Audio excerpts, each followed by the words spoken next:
You're listening to What She Grows Through, a podcast dedicated to empower and uplift Black women to grow their self-worth. I'm your host, Chanel Lemire, one of many dope Black women, creating a community for us to pour into and align with one another, uncovering our true feelings from sexuality to self-love, to begin growing through life and evolving into our best authentic selves. Let's get started.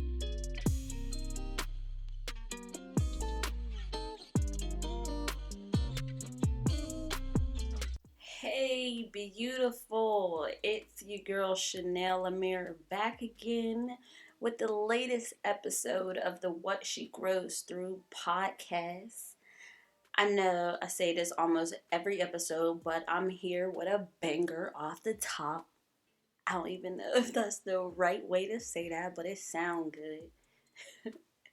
Before we get into it though, I just want to briefly explain why you girls been so MIA. I don't know if you noticed. I'm pretty sure you did.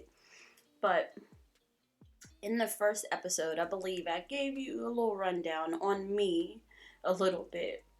But being an entrepreneur, multiple businesses at that, it's absolutely time consuming. It's rough, it's stressful, and all those other words in between that mean the same thing to that.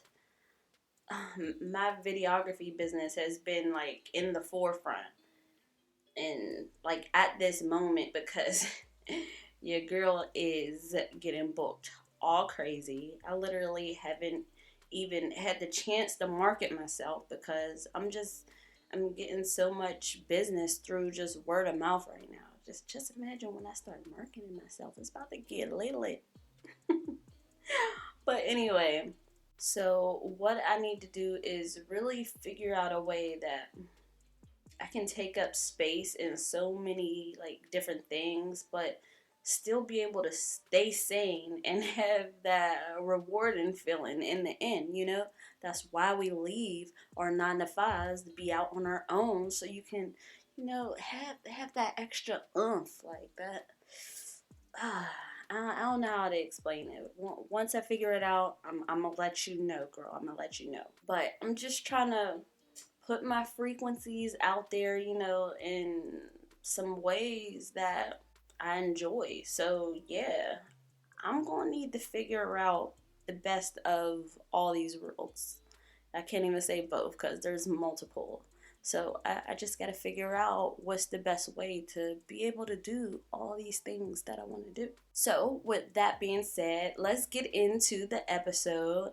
I know I'm not the only one who is out here struggling to better myself every day. I know you're trying to. A big part being trying to organize my life a little better, and also, especially, this is important, having the motivation to do so.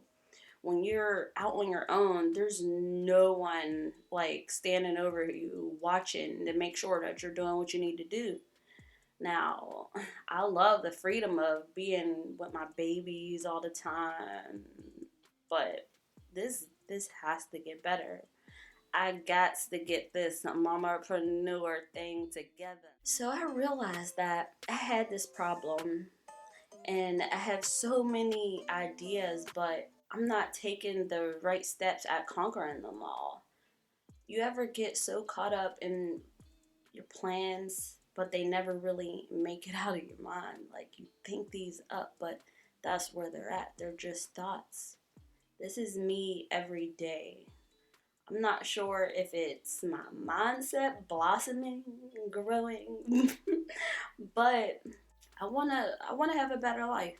I need to start planting these seeds now. I started to do some research and I came across this book. I'll link it in the description box. It was just talking about the easiest way to improve your personal and professional life. And it was talking about developing the right habits. Now I hear this all the time, but I'm ready to start implementing them and sharing my journey through this particular course. I'm not sure if you know, but we already do habits every day. We're already in our habits, set in our habits. The things we do in our routines, they define our character, like who we are. And the crazy thing is it shapes our behaviors too. Everything we do is instinct. I don't know. Just knowing this, the best possible way to achieve all these dreams and goals of ours is to basically train ourselves to do those things that will guide us through to those big goals with no questions. Doing a little research with the book, as well as my own rabbit holes and stuff like that, and just trying to get the best possible answers to my questions, and that's building the right habits to start being able to do everything that you want to do. I came across 7 key areas that we need to start paying attention to, and this will help us start forming those habits. All right, so I'm going to list them. And the first one is we have to start being more proactive instead of reactive. The next one is to visualize the end of our dream or a goal before we even start it, to see the finish line before we even start running. The third one is to start scheduling our priorities instead of prioritizing our schedule. And we'll go a little deep into that, but that one's a good one. The next one is to find what's beneficial for everyone involved, to understand others first, and then by doing that, they can in return understand us. That's a good one too. I'm telling you, these are good. And then the sixth one is to be open-minded and start allowing others to help you. Start asking for help and you'll grow forward. We'll talk about that.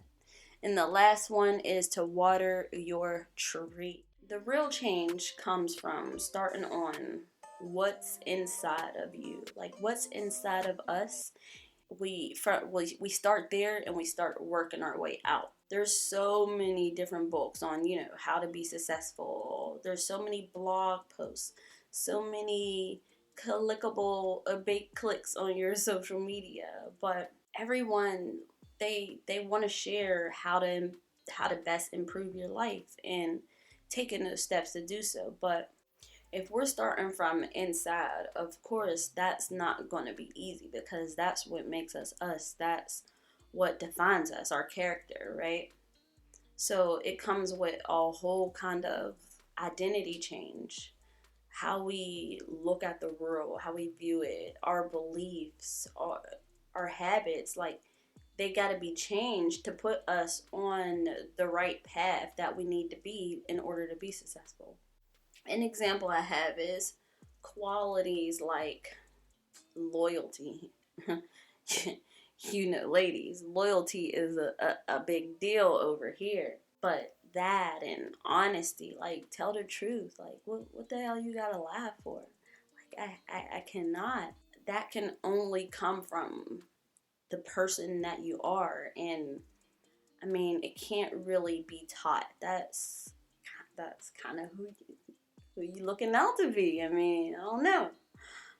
But these things, they define your character, and putting all those things together, how will we change if this isn't working for us? Can a person who hasn't been loyal to you, can they change?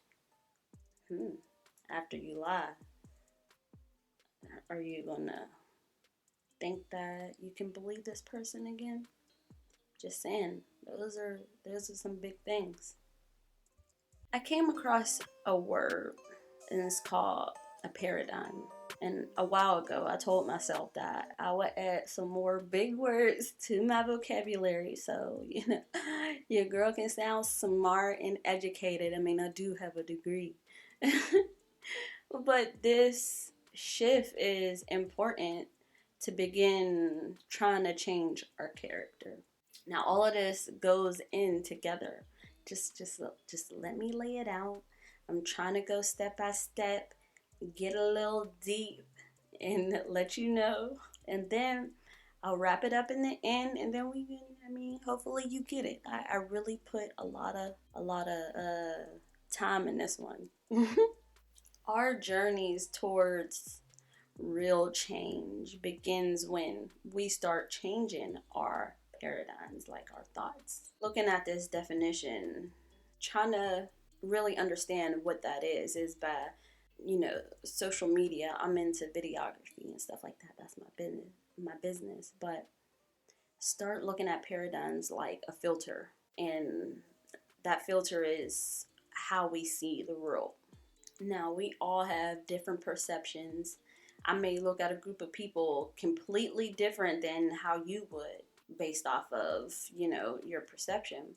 When your perception is in alignment with the basic beliefs on how the majority operates, I guess, you'll be able to navigate life a little better.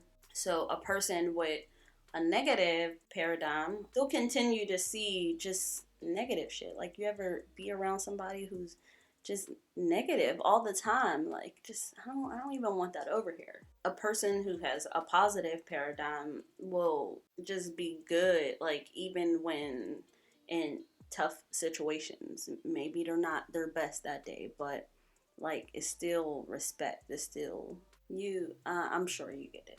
But these things, they literally control our character. So it's so important to be mindful of what our paradigms are.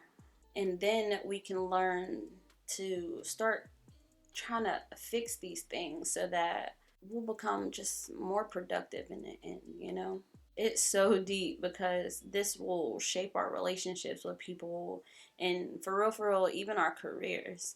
Like, how you view the world, it shapes so much. Now, I'm gonna give you an example of a particular way to use this new big sophisticated word, paradigms. Okay, so say you're at a doctor's office, and this is before COVID came and fucked shit up. But a mom comes in and she got her two babies, her two kids and a baby. Now, the kids is going crazy, running around, won't sit down. The mom is literally doing nothing, and these baby kids need to get it together. And that's your thought. And I mean, from the outside looking in, of course. So you say something to her. Now, me in particular, that's not my business. I have kids now. Whew. That still sounds all the way wild that I have kids, plural, but we're not going to get into that. Because of this, I can understand the load that moms might be having. Another person asks her to get her kids together, not me, because I'm not in it. But then this mom literally busts out just tearing up that her husband, their dad, just died, and she's still learning how to manage all three of her kids. Now you feel like shit, and you want to be able to fix the way she must look at you and help her in any way that you can. So looking at it that way, that's a paradigm shift. See, I taught you something. Listen, we gonna learn a little bit. We just gonna get a little educated, okay? Like, but the lady's mood, she switched from being completely annoyed, and from that to wanting to help in any way she could. Who would have known that such a weird word would have so much weight? Of course, every shift, every change is not going to be like that. There are some deeper situations, but you understand what I'm trying to get at. They literally require us to change the way we look at things, to develop in certain qualities, I guess. But yeah, taking that into account, I just wanted to, just put a sprinkle of some education. Let's get into these habits. The reason why us humans, mankind, we the big dogs of the world, is not because we got opposable thumbs like I learned growing up. But we're the only ones who are able to be proactive. I'm not talking about productive, I'm talking about proactive. And not like that stuff you put on your face. It sounds wild, but hear me out. So because we're the big dogs and everybody else, they just respond to things. We actually know that there's a cause and an effect. Like we use our brains more. Like we react.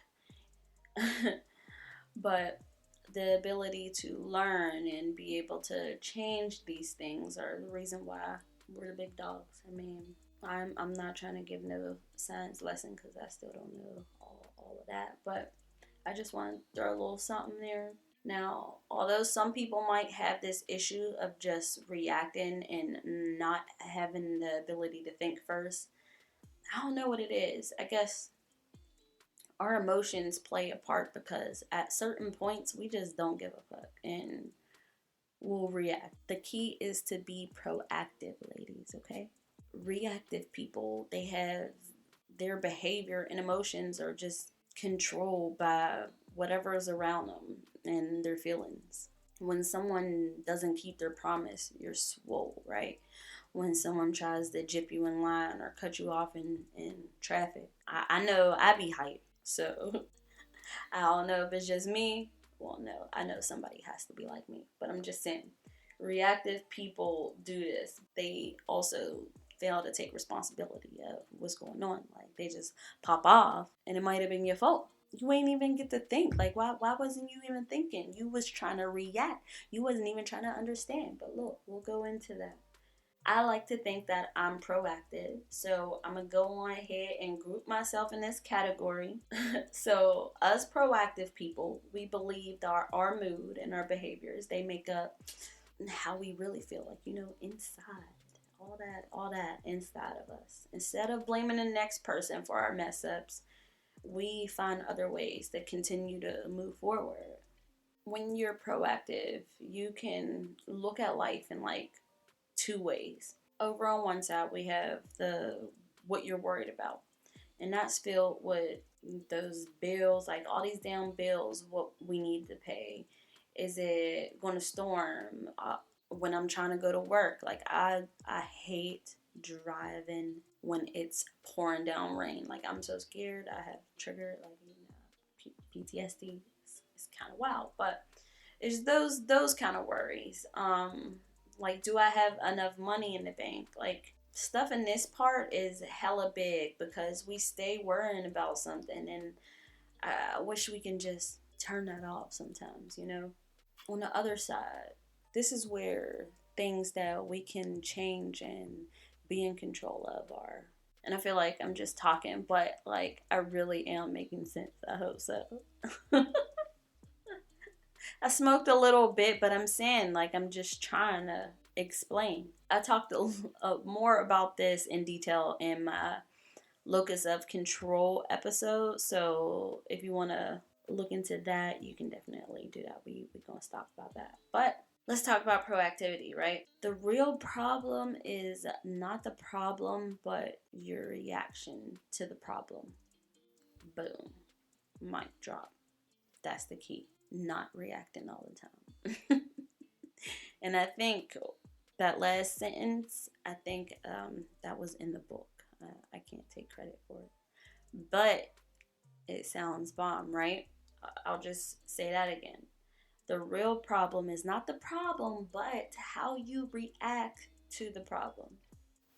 Let's go to the second habit. Visualizing the end of our goals and our dreams before we even act on them. Visualizing that finish line, what it feels like everything. Actually closing your eyes and believing it. What we don't even realize that we already do, is we do things twice. First, we think up an idea in our mind, and then we act on it. The thing is, it could be crazy to not do both, to just do something without thinking about it and having those times to get every detail correct or not correct. but just laid out, like have a plan for everything. It's like a blueprint for real. Like back in the day, I wanted to be an architect, but thinking with this metaphor, building before a house is built, a plan is laid out, specifying the numbers of rooms, the layout, all those numbers and stuff like that. Um, Specific details that you want, custom stuff, like just what I'm talking about. Everything to have that exact house in the end. Say you didn't even have the blueprint. You would make so many mistakes trying to build a house without having that. So to win, you have to visualize what winning means to you, and then you gotta move forward. What does winning really mean to you? Because it might not mean the same thing to somebody else, The important thing is to create this time to visualize. I mean, I read in a book the dopest quote on this, saying, you cannot feature in a future that you cannot picture. That's deep as hell. Listen, like, what? Wow, there's always an idea that comes into your mind. The time spent creating these mental pictures and things and weighing out all the options is the craziest investment that you need to start doing right now. Write down your end goals, and after you do that, put them in the steps that you would take to reach those goals. Before you start, though, you have to look at the end. Of course, we got to expect obstacles and plan solutions to those ahead of time, like right before it even happens. We laid out every step, and this will help guide us and move us into the right direction. Trust, I swear, like you won't lose your way, and you can always ask for help also. Nothing is perfect. You know what I mean? We're just here, just trying to make the best of it, right? So why not? The goal isn't to rush, be patient. This may be your life's work. Like why do you need to rush? Because you see somebody else on social media? We don't know how long they started. We don't even know if they're exactly where they want to be. That's just a part of their journey. The journey continues until we're not on this earth anymore. Just plan it out, get prepared, and then act on it. That's the second habit. So, third habit, to start becoming proactive about life, we need to start making a habit of scheduling our priorities. And when I found this one, I felt like a little warmness on my back. Like I felt like this one was for me because, woo, oh my. There are so many things that fight for our attention. Like, I don't know if it's ADHD or what. I just know mine, and I literally have a bunch of things that I need to get done for the day. But you know what I'm going to do? I'm going to clean my room. Because I'm tired of looking at it. Now, this is hard for us mothers out here. And don't forget, I got 2 of them things. So yes, to an extent, we have to always take into account this mommy life. It's something else, right? But the main reason I need to get my life together is to develop these habits, man. Like, for real. It just seems like it needs our serious attention because it feels good. We got that done, but we didn't get the main thing we needed to get done. So this is where we have to use time management strategies, because at the end, we'll just continue to be efficient, but not effective. I think I saw that on an Instagram post, like, efficient, you're getting all these not right now tasks done, but those other important tasks are not getting done. Like, you're not being effective.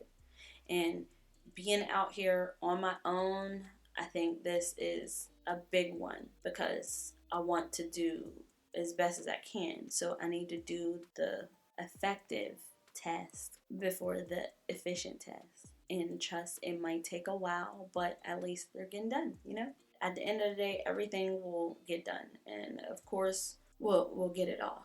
Because, girl, I feel like I'm coming to you with a whole message. Listen, we gotta apply this strategy to start building this habit, because I feel like this is a good one. We need to recognize things that fall into this particular category in our lives. What are those things that are important to you but are not important? We gotta start becoming intentional about giving the right amount of time to things, to those important things and those not important things. Now, my next habit may not hit for everyone, but when we're interacting with other people, we should try to find outcomes that I feel like would be as beneficial to everyone involved. I mean, I just feel like this is, again, that big dog mindset, like to think win-win, you know? In most situations, especially in the Black community and women, us women, we try to always be one step ahead of everyone. And that's fine and all, but why do we think that someone else has to lose for us to win? Serious question. This is where them damn negative paradigms come in. But two people with a win-lose paradigm, I mean, they might end up in a lose-lose outcome. I'm telling you, there's more than enough space for everyone. So no need to be greedy, baby. when we think win-win, we create those dope, positive relationships that will be hella rewarding in the long run. So make sure everyone leaves the negotiating table satisfied, right? I mean, it sounds good and all, but we can be 80% on habits, right? I do have a degree in psychology and sociology on top of having that mental health background. So I'm forever thinking about someone else's feelings. Shaking my head, man. I wanted to say SMH, trying to be hip. But I'm telling you, it's a gift and a curse all at the same time. But we talked about these things heavy with our clients. We have to have so many good relationships with others. And by thinking as though, like, think of it as a bank account, but our emotional bank accounts. This is pretty dope. I wish I had the book from my old supervisor. Like, he laid this whole way of looking at it out. Things like generosity and time. Like, time is really big for me, and effort, equally important. They're just some of what we would do and act as money that we would spend in our interactions with people.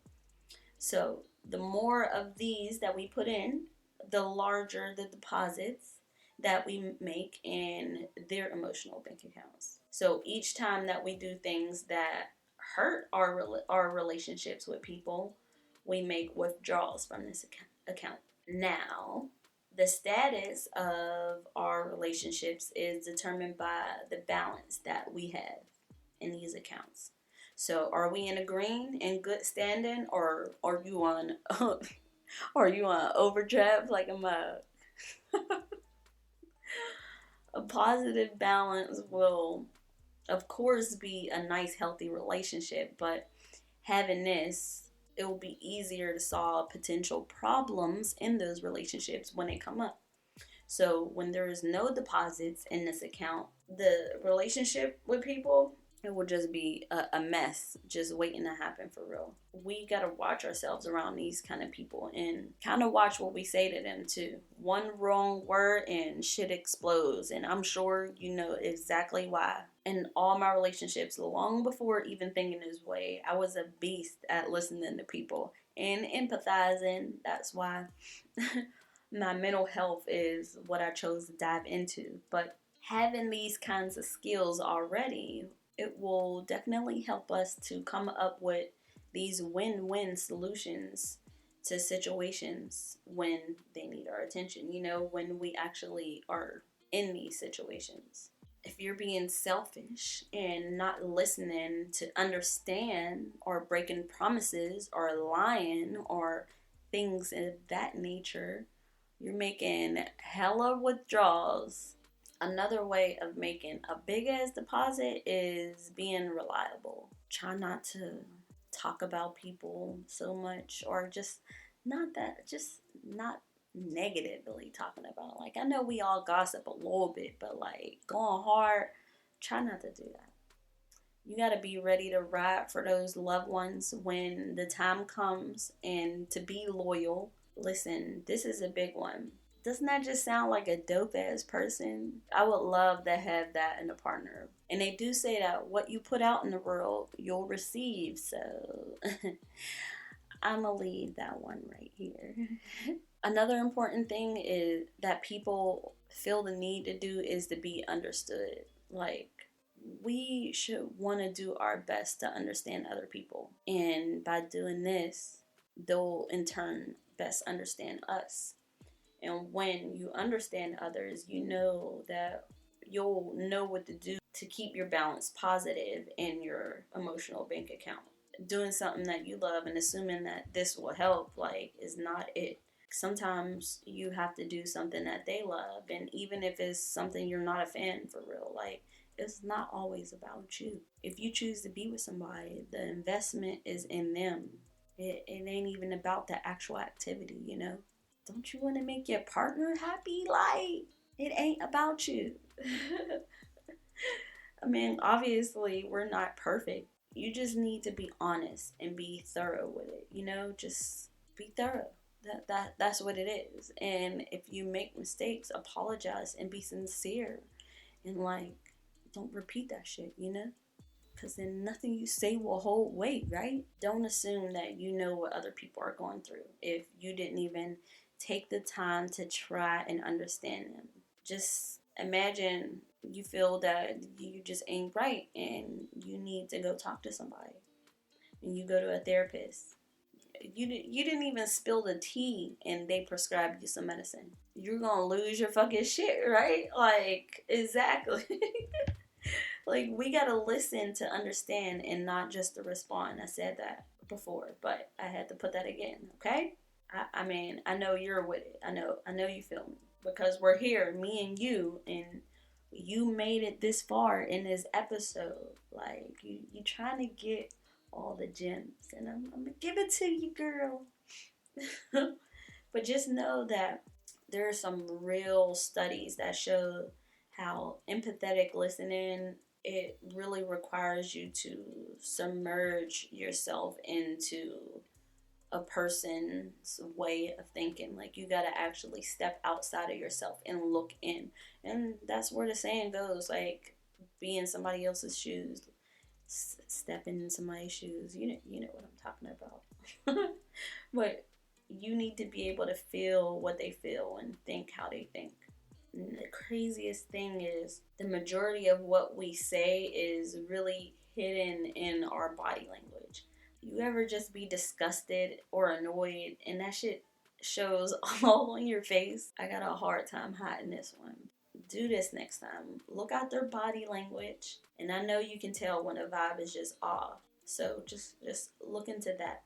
When we practice empathetic listening, people, they'll start to open up to you more. Like, maybe take your advice, because they'll start realizing that, y'all in sync. Like, we're in sync with you, okay? I'm telling you. Good listeners most of the times are the ones who are in the healthy relationships, because they can just sit back, listen to understand, Honestly, this can be a hard skill to try to change and adapt to, but the rewards are definitely there. I didn't have too much to say in this habit, but I just wanted to, put a little something in there. I feel like all these habits talked about a buildup of this habit, which is being open-minded. And I mean this on a deeper level. We all know we're unique and different, which makes, like, agreeing with each other, like, so much more difficult. Maybe never happen for real, but that's cool. We also gotta just recognize and admit this, We don't have to think the same way or even have the same strengths and weaknesses. Of course, like, we don't all have to be the same. We're all different, But the key is to be open-minded. and try to go into these interactions with people with just pure intention. I feel like open-mindedness is super essential to build up as a habit because we can be better at relating with other people. I guess you can sprinkle a little self-confidence on there too, you know. Doing this, we can start working best with other people and just expanding. You know, like if we work together, we'll just be able to cover more ground, you know? I'm learning this now. It's more about being in these relationships that you build with people that help and allow you to grow forward. And I'm not even talking about a sexual relationship, just a genuine mutual respect for one another and just wanting them to expand into their full selves. Like, this shit is so dope when you think this way. I'm telling you, you grow through life. Last but not least, we have the seventh habit we need to develop is taking time out for ourselves. I struggle with this, man. Like, I talked about this before, but women, especially black women, we struggle with this superwoman syndrome. I know I do, but it's so hard to turn this off. But I realized that we were raised this way for real. So this habit is personal, and we have to try to take the time to recharge our physical, spiritual, mental, social, like everything, to continue to grow forward. We got to water our tree. Like, water your tree. You can't continue plucking fruit without properly caring for your plant, right? For your tree when it's a little baby, right? This time nurturing and grooming yourself is never wasted time. And this is what I need to continue to remind myself to do. I'm my own investment. You are yours. So having that mentality in all of these categories, we actually need to be our best selves, like just pushing forward every day. Now, physically, we need to eat better. Of course, that's always there, right? We need to exercise. We need to try not to stress ourselves too much. But I mean, it sounds so easy, but the shit is hard as fuck. But hey, it's life. We were put here for a reason, so our goals is just to live as best as we can. Now, the mentally part is my favorite, of course. I don't know. Maybe it's because I'm a Pisces. I'm going to have to look more into that. But mentally, we need to stimulate our minds. We need to continue to grow in this way. Reading, learning new things, doing things that we actually love to do, our hobbies. I love to draw, and I also love to creatively express myself in different ways. Like, if that's through poetry or dance, I need to dance more, or taking a sexy picture. Like, that's creative, that's art for me. We need to continue to do those things to expand ourselves and stop being on screens so much. I don't know if this is still on Netflix, but if you have it, watch The Social Experiment. Man, this shit is so deep. I'm not gonna go into it. We spend so much time on our phones. We just gotta start being more useful, you know? I mentioned this before in my self-love episode, but journaling and writing, that's like a great outlook. Like, you can always go back and see how your thought process was in that moment. Just keep your mind active, and the brain is just an amazing organ. We gotta use it, right? It's fun sometimes. But socially, we gotta start making efforts to build better, nice and healthy, not toxic relationships with people, and just show that we genuinely love the people that are in our lives. Take part in those activities. Meet up every once in a while. Have brunch. That's always fun. But make the effort to try to be in those loved ones' lives. You know, like, just, you'll feel so much better. I'm telling you, you have to do that. So yes, I said a lot today.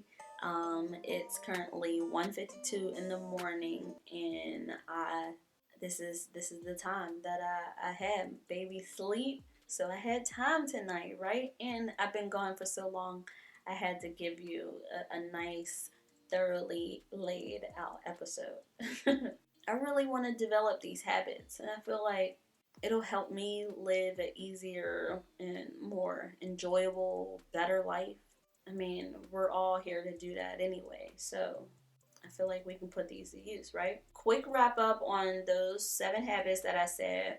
We had the first one. It was be proactive. We need to start taking responsibility for our lives and stop reacting to things that we can't control all the time. Habit 2 was start with the end goal in mind, like visualizing that finish line. We can cut so much time out we spend trying to achieve this goal if we just grow through it. Right? Grow through it. And just have the clear goal in mind, a clear mental picture, and those written steps to achieve our goals. And it'll make it hella easier to get there. I'm telling you. I mean, I don't know just yet, but I'm saying like I'm doing some of that, and it's really good.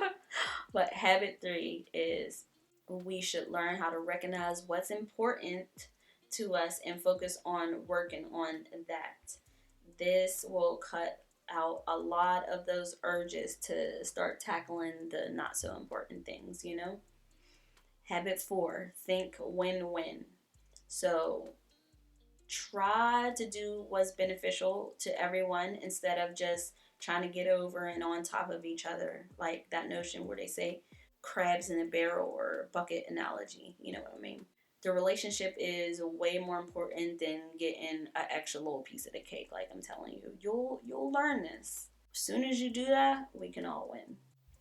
Habit 5 was try to understand and then to be understood. So before we even try to find, answers to everyone's problems, we got to start making sure that we're listening to them, like trying to understand their situation and their perception. Habit 6 was be open-minded. When we become open-minded, we can then begin working and allowing help from others. And by doing this, we can continue to achieve so much more ground. And habit 7 is to continue being dope individuals. We have to take the time out to recharge, to regroup, and we got to keep our tree nourished and healthy and just, yes. We got to continue to go back to our goals and to make sure that we're staying course. Self-care is so important. I'm learning this as I continue to get older and wiser. It's so important. We gotta keep being the beasts that we are. So focusing on ourselves is the biggest flex that there is. And with this, thank you for listening to the newest episode.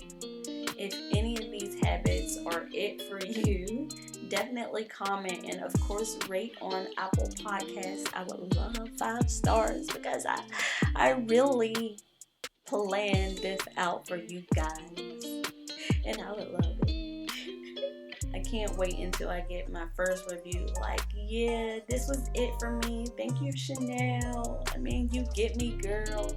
You can follow me on IG and Facebook at What She Grows Through, and my personal page, if you like, at Chanel Lemire. I look forward to chatting with you again. Until then.